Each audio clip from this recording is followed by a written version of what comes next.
Hello class 6 student, how are you? कैसे हैं आप सब लोग? आई होप सभी अच्छे होंगे, मज़े में होंगे और स्वस्थ होंगे। Now today we will start our chapter number 14, the beginning of survival, means अस्तित्व की शुरुआत। और this chapter is a speech of chief Seattle द्वारा ये एक भाषण है, जो कि ट्राइब मतलब समझते हैं ना, जनजाति जो जंगलों में रहती है, ठीक है, उनके लीडर थे। और उन्होंने जो जंगल काटे जा रहे थे, जो इन्वायरमेंट सारा फिनिश होता जा रहा था, ठीक है, लाइफ फिनिश हो रही थी, तो उसको सजग करने के लिए उन्होंने अमेरिका के जो प्रेसिडेंट थे यूएसए के, तो उन्होंने उनको एक लेटर लिखा। और आप यह क्या कह सकते हो कि उन्होंने एक स्पीच दी कि हमें किस तरह से अपने एनवायरनमेंट को लेकर अवेयर होना पड़ेगा, ठीक है।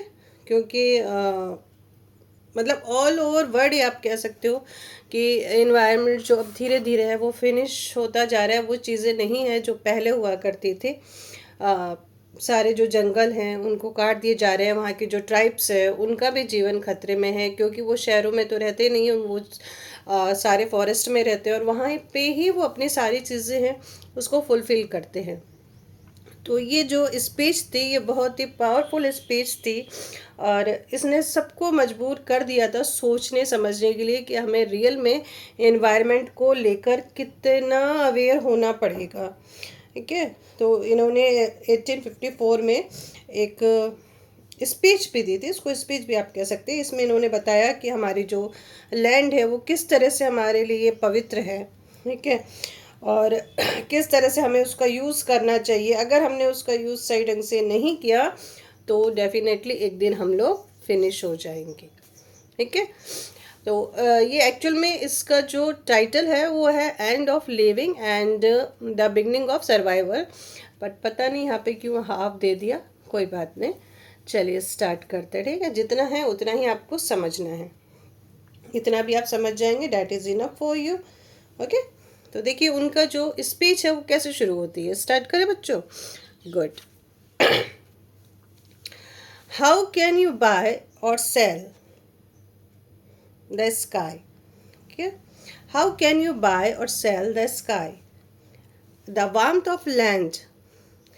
अब जब ये स्पीच दे रहे हैं तो ये कह रहे हैं कि आप आसमान को और ज़मीन की गर्मी को, ठीक है, आप आसमान को और ज़मीन की गर्मी को कैसे खरीद और बेच सकते हैं। हाउ कैन यू बाय और sell the sky the warmth of land, ठीक है। आप आसमान को, स्काई को और धरती की जो गर्मी है, वार्मथ है, आप उसको कैसे खरीद और बेच सकते हो। The idea is strange to us. ये जो आइडिया है आपका, ये जो विचार है आपके, ठीक है, ये हमारे लिए अजीब है, ठीक है। ये जो ज़मीन है इसको आप कैसे बेच सकते हो और स्काई को कैसे आप खरीद बेच सकते हो, तो आपके जो आइडियाज़ हैं ये हमारे लिए अजीब हैं। If we cannot own the freshness of the air, कह रहे हैं कि यदि हवा की ताजगी, ठीक है, फ्रेशनेस ऑफ एयर, ठीक है। If we can not own, ठीक है, अगर हवा की ताजगी हमारी खुद की नहीं हो सकती है, हवा बह रही है ना, वो उससे कि हवा निकल रही है, हवा फ्लो करती है एयर, तो वो हमारी तो नहीं हो सकती। जब वो ब्लो करती है, या आप कह सकते हो कि फ्लो करती है, आपके पास से गुजरती है, जिसको आप फील करते हो, वो आपकी तो नहीं है ना। तो जब ये आपकी नहीं हो सकती, and the sparkle of water, और पानी की जो चमक है ये भी हमारी नहीं है, ठीक है। जो हवा की खुशबू है, हवा की जो फ्रेशनेस है वो भी हमारी नहीं है, और जो पानी की जो चमक है, जो स्पार्कल करते हैं, वो चमचमाते हुए ऐसे बहते रहते हैं, वो भी हमारी नहीं है। How can you buy them? तो आप उसे कैसे खरीद सकते हो जब आपका कुछ है ही नहीं, तो आप उसको कैसे खरीद बेच सकते हो, okay. Now understand, every part of this earth is scare to my people. To my people मतलब जहाँ पे वो रहते हैं जंगल में, ठीक है, जो जनजातियाँ रहती है, तो वो अपनी बात कर रहे हैं। पृथ्वी का हर कण मेरे लोगों के लिए पवित्र है। Every part of this life is scare to my people. Every shining pine needles, ठीक है, हर चमकती चीड़ की नीडल, नीडल मतलब वो जो पत्ते होते हैं ना पाइन के, तो वो निडल टाइप होते हैं, ठीक है, एक सुई के जैसे होते हैं, तो इसलिए इसको कहा है पाइन निडल, ठीक है, यानी कि पेड़ की पत्ती उसकी। एवरी सैंडी शोर, हर रेतीला किनारा, रेतीला किनारा जहाँ पे समुद्र होंगे वहाँ पे क्या होगा, रेतीला किनारा होगा। Every mist in the dark would, mist miss धुंध जो छा जाती है, ठीक है, आप देखते होंगे जब ठंड आती है तो धुंध सी छा जाती है, या आप अगर जंगलों में जाएंगे तो आपको वैसे भी समर के सीज़न में भी, क्योंकि एटमॉस्फेयर बहुत ज़्यादा अच्छा होता है, ठंडा होता है पेड़ों की वजह से, तो वहाँ पे आप अर्ली इन द मॉर्निंग देखें तो एक मिस्ट धुंध सी छाई रहती है, ठीक है।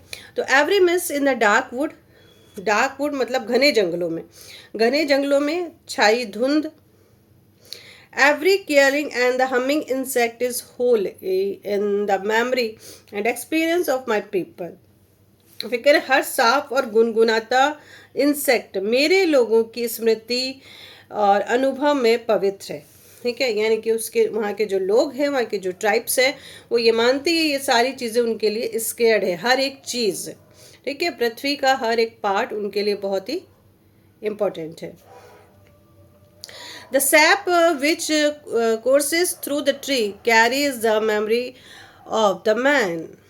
और कह रहे पेड़ से बहता हुआ रस, सैप मतलब जब आप पेड़ के तने को इस तरह से ब्रेक करते हैं तो उसमें से कुछ लिक्विड सा निकलता है, तो कह रहे पेड़ों से बहता हुआ रस मेरे लोगों की याद और अनुभव को समेटे हुए है, ठीक है, यानी उनके जो पूर्वज भी वहाँ पे रहते थे, और पेड़ों से बहता ये रस हमारे आदमियों की जो मेमोरी है उसको समेटे हुए है, ठीक है।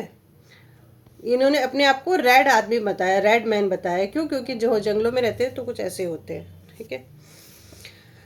We are part of the earth, हम क्या है, पृथ्वी का हिस्सा हैं, हम क्या है, पृथ्वी का हिस्सा हैं। And it is a part of us, और ये हमारा हिस्सा है, हम पृथ्वी के हिस्सा हैं और पृथ्वी हमारा हिस्सा है, मतलब हम एक दूसरे के पूरक हैं। The perfumed flowers are our sister, जो फूलों में जो खुशबू है वो हमारी बहनें हैं। The deer, the horse, the great eagle, these are our brothers, और ये जो डियर है, हॉर्स है और ग्रेट ईगल है, ये सारे हमारे भाई हैं। The rocky crest, Rocky crest मतलब जो पहाड़ियाँ हैं, ठीक है, जो चट्टान वाली जो पहाड़ियाँ हैं या चट्टान की चोटी आप कह सकते हो। The rocky crest, the juice of the meadows, the body heat of the pony and the man all belong to the same family. वह कह रहा है कि चट्टानी चोटियाँ, घास के मैदानों का रस और टट्टू का जो ये बॉडी की गर्मी है, ये मनुष्य और ये मनुष्य, ये सब एक ही परिवार के हैं, ये सारे के सारे क्या हैं, एक ही परिवार के हैं। ये सारी चीज़ें वो बता रहे हैं, वहाँ पे स्पीच दे रहे हैं, तो ये बता रहे हैं कि हमारे लिए जो वुड्स हैं वो कितने ज़रूरी हैं, मीन्स जंगल कितने ज़रूरी हैं। The river are our brothers, river हमारे जो भाई हैं, रिवर क्या है, हमारे भाई हैं। द क्विंस्ड आवर थर्स्ट, ये हमारी प्यास बुझाती हैं, रिवर हमारे भाई हैं, ये हमारी प्यास बुझाती है।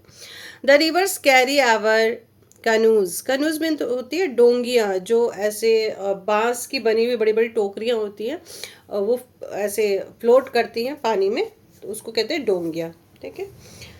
तो कह रहे रिवर हमारे भाई हैं और ये हमारी प्यास बुझाती है, और ये रिवर हमारी डोंगियों को ले जाती है एंड फीड आवर चिल्ड्रन, और हमारे बच्चों को खाना भी खिलाती है। If we sell you our land, और अगर हम आपको अपनी ज़मीन बेच देते हैं, यू मस्ट रिमेंबर, तो आपको क्या करना पड़ेगा, ये याद रखना होगा, एंड टीच योर चिल्ड्रन, और अपने बच्चों को सिखाना होगा, that the river are our brothers, की जो नदियां हैं वो हमारे भाई हैं, एंड योर्स, और आपके भी भाई हैं, and you must give the reverse and the kindness you would give any brother. और अब आपको नदियों के साथ वैसा ही व्यवहार करना पड़ेगा जैसा कि आप अपने भाइयों के साथ करते हैं, ठीक है।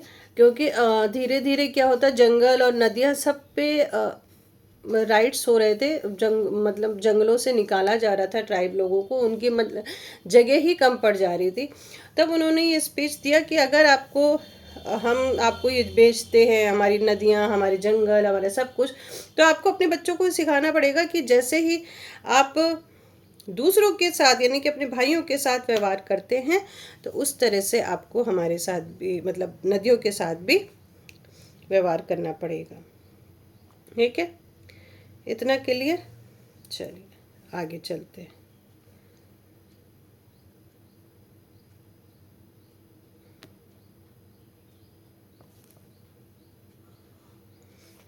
There is no quite place in the white man cities. White man cities कौन हो गए? अमेरिका के लोग हो गए, ठीक है। अब ये कह रहे हैं कि यहाँ पे वाइट लोगों की सिटी में कोई भी शांति वाली जगह नहीं है, ऐसी कोई जगह नहीं है जहाँ पे शांति हो। No place to hear the unfurl of living of spring. और ऐसी कोई जगह भी नहीं है कि जहाँ पे मतलब बसंत में पत्तों के खिलने की आवाज़ आए, ऐसी कोई जगह भी नहीं है। और the rustle of an insect wing. और ऐसा भी नहीं है कोई कि जब कीड़ा जो इंसेक्ट होता है वो अपने पंखों से ऐसे अनफ्लर करते हैं ना, फड़फड़ाते हैं, ठीक है, तो उसकी भी आवाज़ वहाँ पे नहीं है। यानी कि वाइट मैन की सिटी में ऐसी कोई शांत जगह नहीं है, ऐसी कोई चीज़ें नहीं है जहाँ पे आप बसंत में पत्तों के खिलने या फिर किसी इंसेक्ट के पंखों की सरसराहट सुनने की कोई जगह हो। ऐसा आपको कुछ सुनाई वहाँ पे नहीं देगा। But perhaps it is because I am savage and don't understand. वो कह रहे मैं इसलिए शायद ऐसा कह रहा हूँ क्योंकि मैं एक जंगली हूँ और मैं समझ नहीं पाता। क्या नहीं समझ पाता? मतलब उनकी जो फीलिंग है उनको शायद मैं समझ नहीं पाता क्योंकि मैं एक जंगली हूँ। सेवेज मीन्स जंगली, वो अपने आप को जंगली बता रहे हैं, असभ्य बता रहे हैं, okay. The clatter only seem to insult the ear. और उनकी आवाज़ कानों को बस बेइज्जती करती हैं, ठीक है। मतलब अगर सिटी में ऐसी कोई आवाज़ आ जाती है जो इंसेक्ट भिन भिन भिन भिन करते हैं और पत्तियाँ रस्टल करती है, तो कह रहे तो ऐसा लगता है कि जैसे कोई किसी ने कानों में ऐसी आवाज़ कर दी और वो सिर्फ इंसल्ट फील करते हैं। And what is there to life if a man can not hear the only cry of ये एक देखिए जो नाम आ रहा है ना, ये विप पुअर विल, ठीक है। ये एक पक्षी का नाम है, अमेरिका का एक पक्षी है जो रात में, जैसे अपने यहाँ उल्लू आवाज़ करता है ना, तो वैसे वहाँ भी एक रात में विचरने वाला एक पक्षी है, तो उसके उसके उसके लिए कहा गया, ठीक है। और the argument of the frog around a pond at night. अब इसको समझते हैं इस लाइन को अच्छे से, ठीक है। तो कह रहे कि तो केवल वही सुनाई देती है आवाज़ ही। और जिंदगी का मतलब क्या?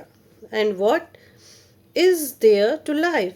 और कह रहे और जिंदगी का मतलब क्या यदि कोई इंसान किसी विपुरविल की एकाएक चीख और रात में तालाब के आसपास मेंढकों की बहस नहीं सुन सकता, ठीक है।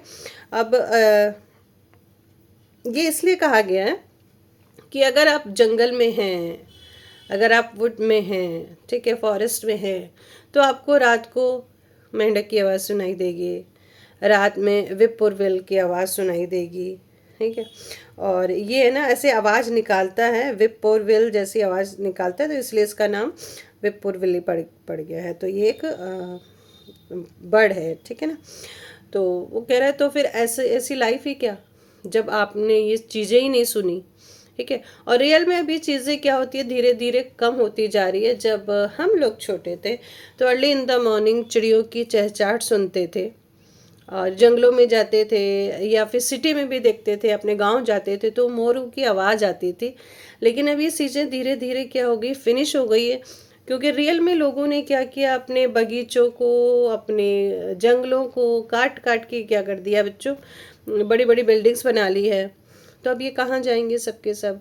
आप देख रहे होंगे आजकल सिटी में क्या होता है, मंकीज बहुत आ गए हैं। तो आपके तो अरे यार मंकी बहुत आ गए, तो क्यों आ गए मंकी, उनके रहने की जगह तो सारी डिस्ट्रॉय हो गई है, फिर कहाँ जाएंगे। कभी कभी आप देखते हो शेर भी बाहर निकल आता है। तो गवर्नमेंट हमारे लिए उस क्या कर रही है अब, मतलब हमारे यहाँ की नहीं, हाँ, जितनी भी कंट्री हैं एक रिजर्व रख रही है उनके लिए, कि ताकि ये जो चीज़ें हैं, ये स्पीसीज जो हैं ये बची रहें, ठीक है ना। तो ये बता रहे हैं वो। अब ये लोग क्या है, स्नेक के साथ भी रह जाते हैं, क्रोकोडाइल के साथ भी रह जाते हैं, फ्रॉग के साथ भी रह जाते हैं, सबके साथ रह जाते हैं। एक उनके साथ एक बॉन्ड बन जाता है इन लोगों का, जो ट्राइब्स होती है। आप और हम ऐसा नहीं कर सकते, क्योंकि हम लोग सिटी में रह रहे हैं, हमको इतना नॉलेज नहीं है जितना कि उन लोगों को नॉलेज है, हर एक चीज़ का नॉलेज है, ठीक है। तो इन्होंने जब शायद आई थिंक जंगल वगैरह कट रहे होंगे, तो उन्होंने स्पीच दी होगी कि हमारी चीज़ों को आप मत लो, ठीक है। चलिए, तो वो कह रहे हैं कि ऐसी ज़िंदगी का जीने का मतलब ही क्या, जब किसी ने विपुरविल की आवाज़ ना सुनी हो, और रात में मेंढक जो आपस में बात करते हैं, जो टर करते हैं, वो ना सुनी हो। तो ऐसी लाइफ का कोई मतलब नहीं है। I am a red man and don't understand, बोले मैं तो क्या हूँ, एक लाल आदमी हूँ, मैं तो समझ नहीं पाता। The Indians prefer the soft sound of wind darting over the face a pond, and the smell of wind itself, cleansed by a midday rain or scented with a pinon pine. आगे कह रहे मैं तो एक लाल आदमी हूँ, मैं तो समझ नहीं पाता। भारतीय तालाब के ऊपर से बहती हुई धीमी आवाज़, भारतीय तालाब, यहाँ भारतीय तालाब से मतलब नहीं है, जो इंडियन ओशन है ना उससे मतलब है, ठीक है, ध्यान दीजिएगा, यहाँ भारतीय तालाब की बात नहीं हो रही है। तो कह रहे भारतीय तालाब के ऊपर से बहती हवा की धीमी आवाज़, और दोपहर की बारिश में धुली या फिर पाइनोन चीड़ की खुशबू से महकती हवा की महक को पसंद करता है। कौन करता है, वहाँ की जो ये जो प्रजाति है ये, ठीक है। तो यहाँ पे Indians as a prefer soft, तो इंडियंस क्या है, इंडियन ओशियंस है, वहाँ की बात हो रही है। The air is precious of red man, लाल आदमी के लिए हवा प्रीशियस है। लाल आदमी कौन, ये ट्राइब्स के लोग है ना, ये अपने आप को रेड मैन कह रहे हैं। For all things share the same breath. The beast, the tree, the man, they all share the same breath. और कह रहे लाल आदमी के लिए हवा प्रीशियस है, क्योंकि सभी चीज़ें एक ही सांस लेती है। जानवर, पेड़, इंसान सब एक ही सांस लेते हैं। The white man does not seem to notice the air he breathes. और गोरे आदमी को लगता है कि वह जिस हवा में सांस ले रहा है उसे उसका एहसास ही नहीं है। गोरे लोग कौन हो गए, जो यूएस के जो लोग हैं, ठीक है, उनको गोरे लोग कहा गया, जो सिटीज में रहते हैं। Like a man dying for many days he is numb to stench, कई दिनों से मर रहे आदमी की तरह वह बदबू से सुन्न हो जाता है, ठीक है। बदबू से सुन कैसे हो जाता है, अगर मान लो कोई डेड बॉडी पड़ी है तो उसमें से क्या आने लगती है, स्मेल आने लगती है ना, ठीक है। तो कह रहे फिर कई दिनों से जब आदमी मर जाता है तो उसे बदबू आती है। But if we sell you our land you must remember that the air is precious to us, that the air share is spreads with all the life it support. फिर आगे ये अपनी स्पीच में कहते हैं कि लेकिन अगर हम तुम्हें अपनी ज़मीन बेच देते हैं तो तुम्हें ये याद रखना होगा कि हवा हमारे लिए प्रीशियस है। हवा को अपनी आत्मा उन सभी चीज़ों के साथ साझा करती है जिन्हें वह पालती है, ठीक है। अगर आप जंगलों में रहते हो तो आपकी लाइफ क्या हो जाएगी, लॉन्ग हो जाएगी, क्योंकि आपको हवा मिलेगी। हवा कैसी है, प्रीशियस है, okay. The wind that gave our forefather his first breath also receive his last sigh. उन्होंने कहा जिस हवा ने हमारे दादाजी को पहली सांस दी और वही उनकी आखिरी सांस भी लेती है। And if we sell you our land, you must keep it apart and scared. और यदि हम तुमको अपनी ज़मीन देते हैं तो तुम्हें इसे अलग और पवित्र रखना होगा। ठीक है, हमारी जो ज़मीन है उसको साफ सुथरा रखना होगा। As a place where even the white man can go to taste the wind that is sweetened by the meadows flower. और एक ऐसी जगह के रूप में जहाँ गोरे लोग भी घास के मैदान के फूलों से मीठी हवा का स्वाद लेने जा सके। So we will consider you offer to buy our land. इसलिए हम आपकी ज़मीन को खरीदने के प्रस्ताव पर विचार करेंगे। ठीक है, खैर हम सोचेंगे हम आपको अपनी ज़मीन दें या ना दें, यानी कि हम अपने जंगल आपको दें या ना दें। If we decided to accept, ठीक है, अगर हम इसे एक्सेप्ट करते हैं, I will make one condition, तो मैं एक कंडीशन रखूंगा, मैं एक शर्त रखूंगा। The white man must treat the beast of this land as his brother. तो जो व्हाइट मैन है, जो गोरे आदमी है, तो इस जमीन के जानवरों के साथ अपने भाइयों जैसा व्यवहार करना होगा। ठीक है, वो ऐसा उनको बोलते हैं।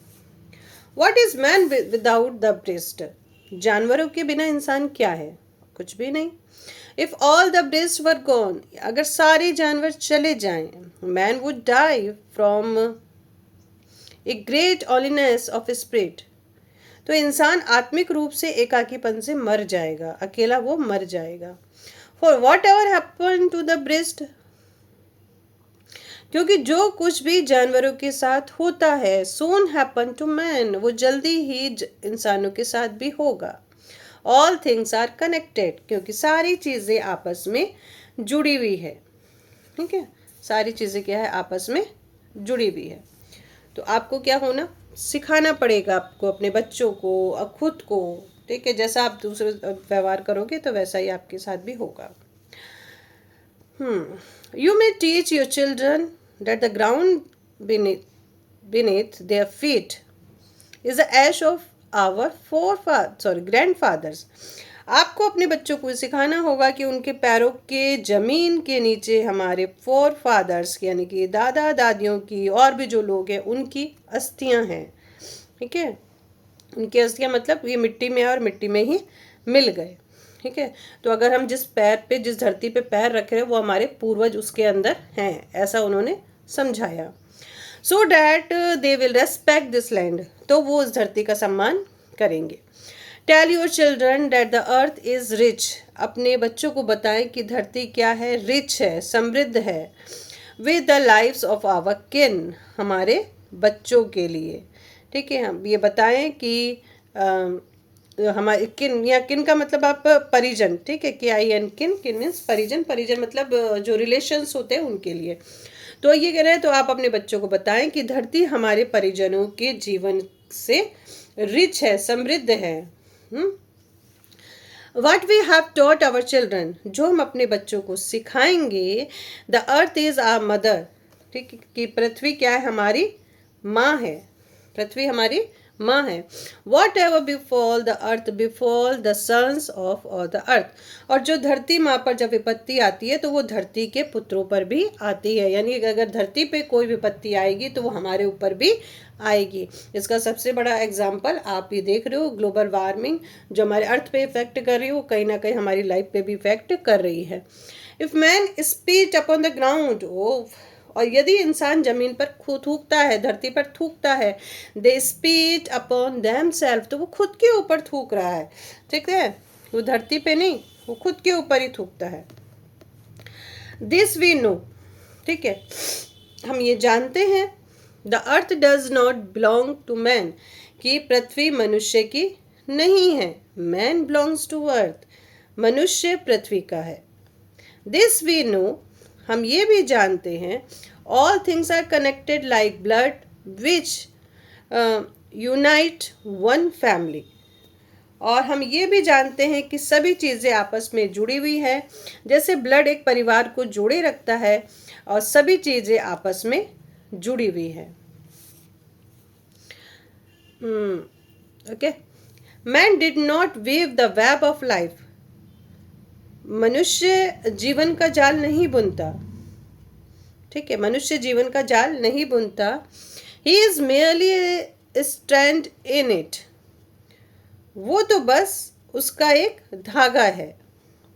What ever he does to the web he does to himself. और वो जो कुछ भी इस जाल के साथ करता है वो अपने साथ ही करता है। यानी कि जैसा आप पृथ्वी के साथ करोगे, पृथ्वी के साथ, आप पृथ्वी के साथ नहीं कर रहे, कहने का मतलब है कि आप अपने साथ ही ये सब चीज़ें कर रहे हो, ठीक है। जैसा आप करोगे वैसा ही आपको होगा, देखने को मिलेगा। You may be brothers, we shall see. Okay.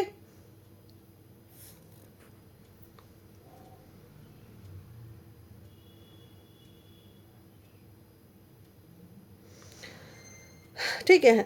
हम आखिरकार भाई हो सकते हैं, हम आखिरकार भाई हो सकते हैं। वी मे बी ब्रदर, हम आखिरकार भाई हो सकते हैं। वी शैल सी, हम देखेंगे। वन थिंग वी नो, एक चीज़ हम जानते हैं। Which the white man may one day discover our God is the same God. कि हम ये जानते हैं कि जिसे श्वेत आदमी मतलब कि गोरे लोग एक दिन जान सकते हैं कि हमारा ईश्वर वही ईश्वर है, ठीक है। यानी कि हमारा भगवान उनका भगवान एक ही भगवान है। ये चीज़ वो एक दिन जान लेंगे या जान सकते हैं। You may think now that you own him as you wish to own this land, but you can't. वो कह रहे हैं कि आगे कि हमारा ईश्वर वही ईश्वर है। अब तुम सोच सकते हो कि तुम उसके मालिक हो, जैसे तुम हमारी ज़मीन के मालिक बनना चाहते हो, लेकिन तुम ऐसा नहीं कर सकते। He is the God of man, वह मनुष्य का ईश्वर है। And his compensation is equal for the red and the white. इसलिए उसकी जो करुणा है, उसकी जो दया है, वो लाल और सफ़ेद लोगों के लिए समान है। यानी कि जो जंगल में रह रहे हैं उनके लिए भी वही चीज़ है, और जो शहरों में रह रहे हैं उनके लिए भी वही चीज़ है। यानी कि जो ईश्वर की दया है वो सबके लिए है। तो ये बात एक दिन इन लोगों को समझनी पड़ेगी, गोरे लोगों को, कि उनका ईश्वर हमारा ईश्वर सेम है। The earth is precious to him, पृथ्वी उनके लिए भी अनमोल है। And to harm the earth to heap contempt on its creator. Contempt मतलब तिरस्कार करना, ठीक है। इट्स क्रिएटर, क्रिएटर कौन? गॉड। ओके। तो पृथ्वी उसके लिए प्रीशियस है, और पृथ्वी को नुकसान पहुंचाना, उसका तिरस्कार करना, उसके मतलब उसको नुकसान पहुंचाना, उसके रचयिता का तिरस्कार करना है, मतलब गॉड का तिरस्कार करना है। द वाइट टू शैल पास। और जो ये गोरे लोग हैं शायद अन्य किसी जनजातियों के पहले ही समाप्त हो जाएंगे, ठीक है। जनजातियां तो फिर भी जंगल में रहेंगी, लेकिन जो गोरे लोग हैं, जो सिटी में लोग रहने वाले हैं, वो शायद पहले ही समाप्त हो जाएंगे। बट इन योर पेरिशिंग, लेकिन, अच्छा पूरा पढ़ते हैं तभी समझ में आएगा, ठीक है। But in your perishing, perishing means हो गया अनित्य, ठीक है। You will shine brightly, fried by the strength of God who brought you to this land, and that some purpose gave you dominion over this land and over the red man. लेकिन अपने नाश से पहले भी तुम उस ईश्वर की शक्ति से प्रकाशित होकर चमकते रहोगे, जिसने तुम्हें इस धरती पर लाया है। यानी कि ईश्वर ने इस धरती पर भेजा है, और किसी एक विशेष उद्देश्य से आपको इस धरती और जो हमारे जो रेड पीपल है उनको प्रभुत्व दिया है, ठीक है। यानी कि ईश्वर ने आपको और हमको इस धरती पे भेजा है, लेकिन जो धरती जो जंगलों वाली धरती है, ठीक है, उसके लिए हमें खास उद्देश्य पे भेजा और हमको इसका प्रभुत्व दिया है, अधिराज्य हमको दिया है। डोमिनियन मतलब अधिराज्य देना या फिर उसको हैंड ओवर कर देना। The dynasty is a mystery to us. नियति हमारे लिए एक रहस्य है। For we don't understand when the buffalo are slaughter. क्योंकि हम नहीं समझ पाते कि कब भैंसों का वध हो जाता है, कब जो बुफेलोस है वो स्लाउटर्स में चली जाती हैं, ठीक है, कसाई खाने में चली जाती है और उनको मार दिया जाता है। The wild horses are tamed. Wild horses tamed. और कब जंगली घोड़ों को पालतू बना लिया जाता है। The secret corners of the forest hiddy with the scent of many men and the view of ripe hills blotted by ticking wires। कब जंगल के गुप्त कोनों में अनेक मनुष्यों की गंध भर जाती है और कब पकी पहाड़ियों के दृश्य तारों से धुंधले हो जाते हैं। Where will the thick be thick ticket thicket be, ठीक है, वो थिकेस्ट कहाँ गई, मतलब जो पेड़ के झुंड थे वो कहाँ चले गए, गॉन, गायब हो गए। वेयर विल द ईगल, वो चील कहाँ चली गई, गॉन, गायब हो गई। The end of living and the beginning of survival, ये जीवन का अंत और जीवित रहने की शुरुआत। ये इनका, ठीक है, भाषण था। और यहाँ पे दो चीज़ें हुई है, एक वाइल्ड हॉर्सेस आर टैम्ड, तो यहाँ पे वाइल्ड हॉर्सेस बोला गया है ट्रेन को, ठीक है, यहाँ पे वाइल्ड हॉर्सेस को भी बोला गया है और ट्रेन को भी बोला गया है, क्योंकि जो ट्रेन की जो ट्रैक है वो जंगलों से ही निकाल के बनाई जाती है, तो उसके लिए भी जंगल को क्या करना पड़ता है, काटना पड़ता है। वहाँ के जो बुफेलोज है, जंगली बुफेलोज है, उसको भेज दिया जाता है कि बस ये नहीं रहेंगी तो फिर ये सारी चीज़ें हो जाएगी। तो अभी ये जो स्पीच है ये और ज़्यादा लॉन्ग है, बट आपके बुक में इतनी ही है और आप इसको नेट पे भी सर्च कर सकते हैं, इसको भी आप देखेंगे तो आप उसको देखिएगा, आगे पढ़िएगा, ठीक है। चलिए अब आगे हम लोग देखते हैं। तो ये तो आप कर ही लोगे। We are the part of, कौन बताएगा, part of earth, very good. The government of USA made the offer, क्या ऑफर दिया उन्होंने, reservation for the Indian people. तो यहाँ इंडियन पीपल कौन है, वो रेड मैन ही है, ठीक है ना। Chief as compared the river our brothers. Chief the compared the perfumed our sister. अच्छा, ये तो आप यूज़ कर ही लोगे, सेंटेंस बना लोगे आप, गुड। चलिए अब आ जाते हैं हम लोग यहाँ पे, ओके। अब है rewrite the sentence as a director. अब यहाँ पे आपको क्या करना है बताइए। जैसा डायरेक्शन दिया है, यानी कि टोटल जो चीज़ें हमारी किस में है, फ्यूचर टेंस में है, तो फ्यूचर टेंस के अकॉर्डिंग हमको सेंटेंस बनाने हैं। तो स्टार्ट करें। अच्छा, पहले कौन स्टार्ट करेगा, हु विल स्टार्ट। देखिए लिखा make the any changes may be needed, अगर ज़रूरत होगी तो फिर हम उसको चेंज करेंगे, अदरवाइज फिर हम लोग चेंज नहीं करेंगे, हैं, ठीक है। चलें, चलिए आगे की तरफ हम लोग चलते हैं। चलिए फर्स्ट सेंटेंस क्या है, Sonu and the Shilpa plan to go on picnic next Saturday. तो इसमें विल का यूज़ करेंगे, किसका यूज़ करेंगे हम लोग, विल का यूज़ करेंगे, ठीक है। चलिए स्टार्ट करें, बहुत अच्छी बात है। चलिए तो आप कैसे लिखोगे, सोनू एंड शिल्पा, क्या आप लिखोगे, सोनू एंड शिल्पा विल, यहाँ जो प्लान है ना, प्लान टू को हटा दोगे, ठीक है, प्लान टू को हटा देना। Sonu and Shilpa will go on picnic next Saturday, simple, very good. आगे समझ में, ये प्लान टू की जगह क्या कर दोगे, विल का यूज़ कर दोगे। फिर है we will go on trekking also, हम लोग ट्रैकिंग पे भी जाएंगे या जाने वाले हैं। तो ये जो विल है, ठीक है, यहाँ पे आप इसको नहीं लिखोगे, ठीक है। जब यहाँ पे गोइंग टू का यूज़ हो जाता है तो हम लोग हेल्पिंग वर्ड है ना, इज एम आर का यूज़ कर लगाएंगे हम लोग। तो यहाँ पे क्या लिखोगे, वी आर गोइंग टू। कैसे लिखोगे, यहाँ पे ये हटा दोगे, आप लिखोगे we are going to, we are going to, ठीक है, go on trekking also, simple.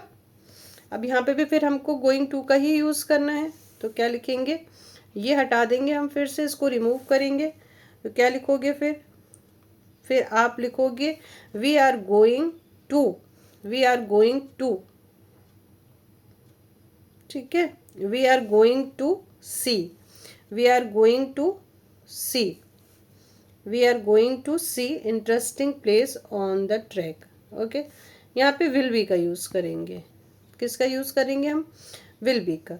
We will be climbing, ये प्लान टू को हटा दोगे, वी, ठीक है, विल बी यहाँ क्लाइंबिंग, क्लाइंबिंग करोगे, क्या करोगे, क्लाइंबिंग, ठीक है, हम चढ़ रहे होंगे, ये सब फ्यूचर की बात हो रही है ना, तो क्या हो जाएगा, वी, फिर विल बी क्लाइंबिंग, आईएनजी का यूज़ करना, रॉकी हिल वन मॉर्निंग। ओके, अब यहाँ पे फिर गोइंग का यूज़ कर रहे हैं हम लोग, किसका यूज़ करेंगे, गोइंग का। तब गोइंग, गोइंग टू ही होना चाहिए था यहाँ पे ना, गोइंग टू। चलो क्या लिखोगे, you are going to go, you are going to go, इसका यूज़ आप कर दोगे, ठीक है।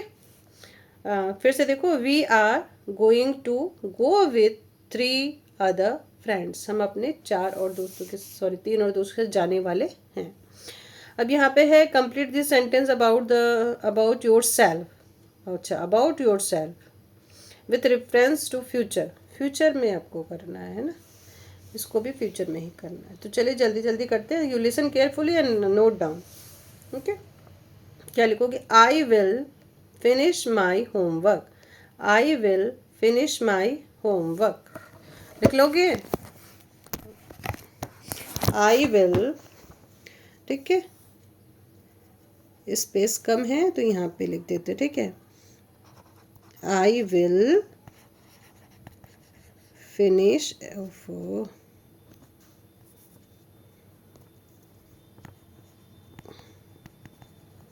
my homework, I will finish my homework in the next few days. Okay, I am sure I will be tired, ठीक है, आई हो गया, will be tried, ठीक है, मैं कोशिश करूँगा, हो जाएगा।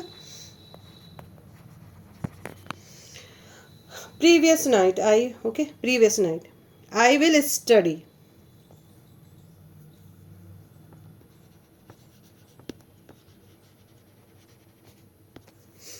दिस वीकेंड, ठीक है, दिस वीकेंड। अब दिस वीकेंड में क्या करना है, इसको कहीं पे ले जाएं हम लोग अपना, चले तो लिखोगे, I am going to visit my, I am going to visit my, कहाँ जाना चाहते हो आप, दादा के, दादी के, किसके जाना चाहते हो, माई अंकल, आंटी, दादी, you can write whatever, ठीक है, अंकल, ठीक है, I am going to visit my uncle this weekend, this weekend मैं अपने अंकल के यहाँ जाने वाला हूँ, ठीक है। When summer holiday, summer holiday में आप कहाँ जाओगे बताओ,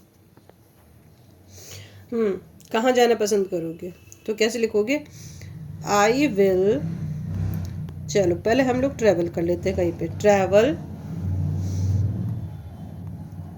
कहाँ का ट्रैवल करोगे बताओ, वर्ड का, चलिए वर्ड ही कर देते हैं, वर्ड घूमेंगे, ठीक है, when the summer holiday, when I am settle citizen, तो लिखोगे, यहाँ पे आप कर दोगे आई विल, ठीक है, क्या लिखोगे, I will work for okay the community,